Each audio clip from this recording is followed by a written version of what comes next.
sabuwar waƙar Ado Gwanja mai suna "Bayana yana yi mini ciwo". Na san da cewa idan ba ku manta ba, Ado Gwanja a kwanakin baya ya saki wata waƙa mai suna "War".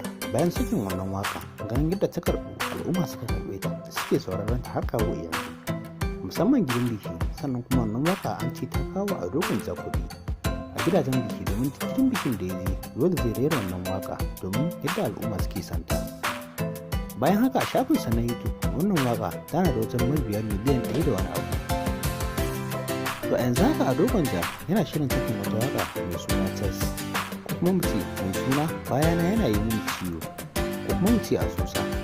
Na sani cewa ga duk wanda yake bibiyar wannan mawaƙi ne wanda ya tsaya tsayin daka domin faranta zuciyoyin masoyansa musamman mata. Ya tsaya ne ya ɗauki bangare na hukumin gidan biki, hakan ne yasa ya samu arziki, domin bangare ne da al'umma idan aka zo wannan bangare a wajen biki ba a tsoro, kowa kuɗi yake saki. Hakan ne yasa Ado Gwanja ya kasance mai kuɗi a halin yanzu.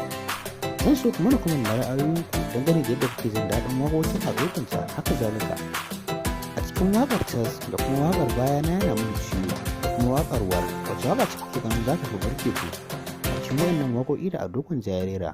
"Bayana yana mini ciwo" da kuma waƙar "War". Zan so ku mana kuma na ra'ayoyinku dangane da yadda kuke jin daɗin waƙoƙin Ado Gwanja. Haka zalika muna roƙonku idan wannan ne farkon zuwan ku wannan tasha ta mai albarka, zan so ku danna subscribe sannan ku danna ƙararrawar sanarwa. Bayan haka muna like na wannan bidiyo.